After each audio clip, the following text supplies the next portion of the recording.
Hi, I'm Emily. Coming back to my hometown after college should have felt comforting, but stepping into my late father's house felt more like entering a cold, unfamiliar place. My stepdad Paul, his wife Susan, and their kids Mark and Lucy had turned the house into something I barely recognized. The warmth and happiness that once filled the house were gone, replaced by a heavy, uncomfortable silence that felt like it was choking me.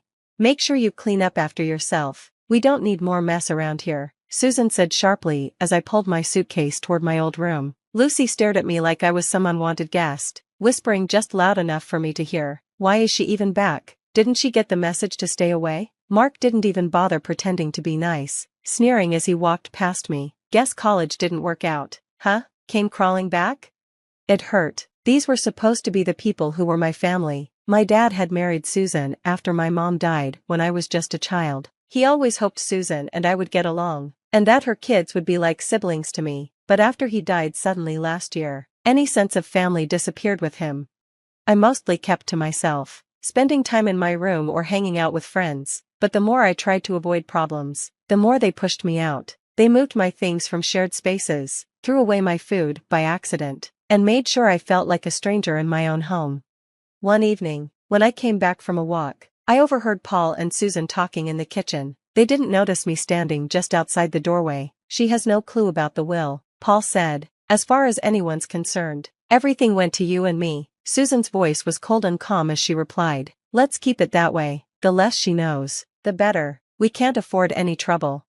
Trouble? My father's will? They were hiding something important. The truth hit me hard. Not only did they not want me here, but they were also trying to keep me from finding out something that might actually belong to me. That night, lying in my old bed, surrounded by boxes I hadn't unpacked, because I never felt at home, I made a decision. I couldn't stay here any longer, not with them. I started planning my escape. I didn't know where I would go, but I knew I had to leave. The next morning, I met my best friend Jamie at the local cafe, and we looked through rental listings. Jamie placed a comforting hand on mine and said with a smile, "You know you can always stay with me until you find a place." "Thanks," I replied. "I might just do that," I replied, trying to force a smile. It was a huge relief to know I had at least one ally in this town. The coffee shop buzzed with the lively chatter of people starting their day, a stark contrast to the suffocating silence at Paul's house. Here, I could breathe. Here, I could think. As I sipped my coffee, a plan slowly began to take shape in my mind. I needed to uncover what they were hiding about my father's will. But first, I had to secure a new place, a safe space where I could regroup and prepare for whatever was coming next. Moving into my tiny apartment felt like stepping into a completely different world, a small, cramped world, but it was mine. The freedom was thrilling, even though the financial pressure was real. I scraped by with an online business, selling handmade crafts I'd started making as a hobby. It wasn't much, but it was a beginning, a step towards something bigger, something that belonged to me. One chilly morning, while updating my online store, I remembered something my dad used to say: "Always carve your own path. No matter how tough it gets, keep your chin up and push forward." His words felt like a soothing balm to my tired spirit. He had always been my source of strength, teaching me how to be resilient when life threw challenges my way. With his advice echoing in my head, I knew it was time to deal with the situation at the house. I needed answers, and there was only one place I could get them. I made an appointment with my dad's lawyer, Mr. Thompson, hoping he could help me figure out what was really going on. Sitting across from him in his office, surrounded by the scent of old books and leather, I felt a mix of nervousness and hope. "I've been wondering about the house," I said, trying to keep my voice steady. "I have concerns about how things were handled after my father passed." Mr. Thompson adjusted his glasses and pulled a thick file from his desk drawer. "Well, Emily, according to your father's will, the house was left entirely to you." The room seemed to spin as I processed what Mr. Thompson had just told me. "The house belongs to me?" I managed to say, still in shock. "Paul may have had other ideas," Mr. Thompson replied calmly, "but your father was very clear in his intentions. Here, take a look for yourself." He handed me a copy of the will and pointed to a specific clause. My hands trembled as I read it, seeing my father's words written out, a clear confirmation of what should have been mine all along. The drive back to my apartment was a blur of emotions: anger, relief, determination, all swirling inside me like a storm. I thought about the days I'd spent with my dad in our backyard, him teaching me how to negotiate, how to stand my ground, and never let anyone push me around. You've got to stand tall, Emily, he would say, no matter what. Armed with the truth and my father's lessons, I knew what I had to do. This wasn't just about the house anymore. It was about exposing Paul for the liar he was and for dishonoring my father's memory. That night, I began gathering everything I needed: evidence of Paul's deceit, proof of my rightful claim to the house, and a plan to confront him. I reached out to a few of my dad's old friends who might support my case, and I started documenting everything. I also called Susan, hoping to gauge whether she was aware of what Paul had been doing or if she was involved. Her guarded tone and evasive answers only made me more determined. Things aren't always what they seem, Emily, she said cautiously, with a trace of unease in her voice. No, they're not, I replied, my voice hardening, and soon, everyone will see things for what they really are. As I hung up, a mixture of nerves and resolve settled over me. This wasn't just about fighting for a house, it was about defending my father's legacy, and I was ready. The following weeks were a whirlwind of activity. I went through boxes of my dad's old papers, finding receipts, emails, and letters that hinted at just how deep Paul's deception ran. Every piece of evidence was carefully organized and catalogued, building my case bit by bit. One evening, while sifting through a box labeled tax documents, I found a letter from a family friend, Mr. Henderson, addressed to my father. The letter detailed a conversation with Paul, where Paul had openly stated his plan to convince everyone that the house should belong to him and Susan after my father's passing. It was the smoking gun I needed.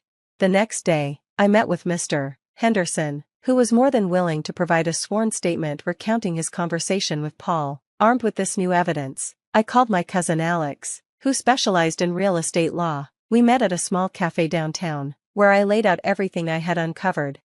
Emily, you have a strong case here, Alex said, reviewing the documents. Based on this, Paul's actions could easily be considered fraud. You have rights, and we can fight to enforce them.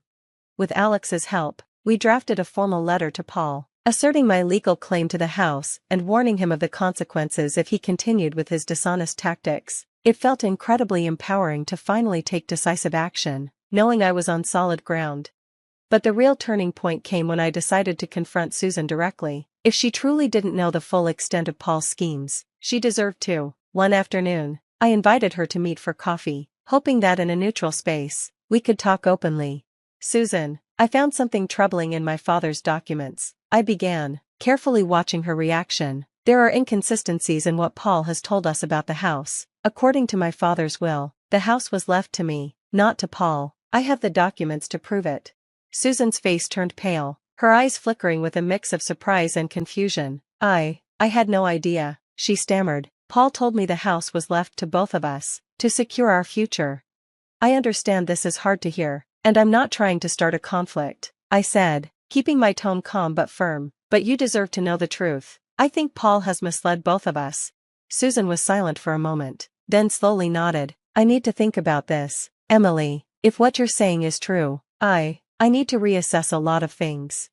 As we parted, I sensed a shift. Susan's reaction was exactly what I had hoped for, a crack in Paul's lies that could bring everything down. Walking back to my apartment, my resolve hardened. This was no longer just about reclaiming my father's house. It was about justice and making sure my father's wishes were honored, ensuring that deceit wouldn't win.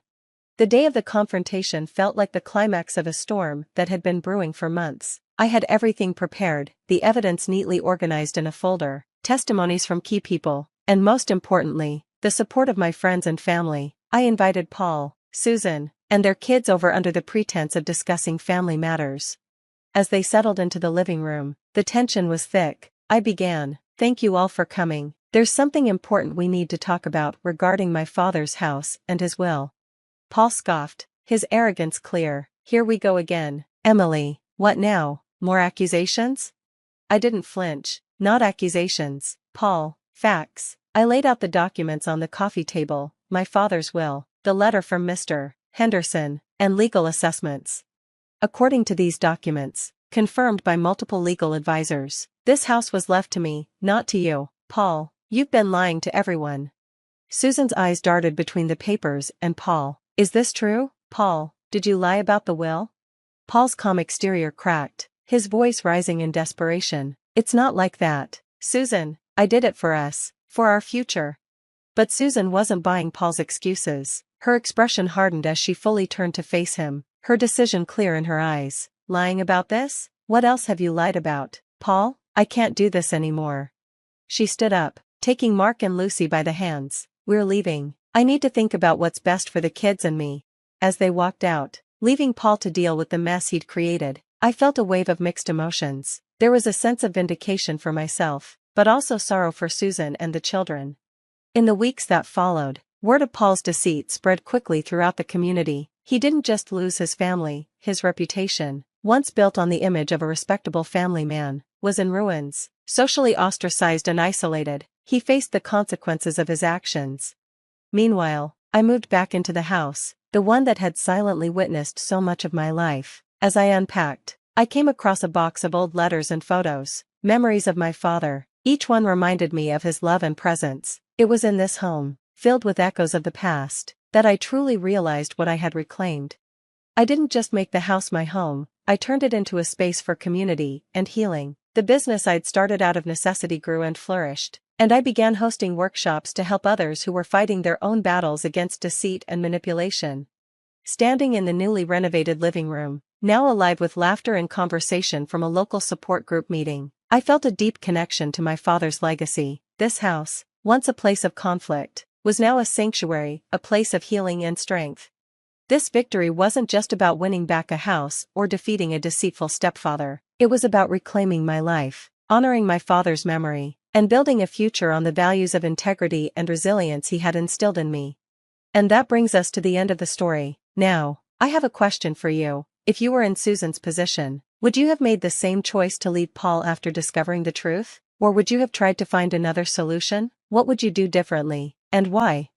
I'm really interested to hear your thoughts, so please share them in the comments below. If you enjoyed this video, don't forget to like and subscribe for more stories like this. Your support means a lot and helps keep these stories coming. Thanks for watching, and I can't wait to read your responses.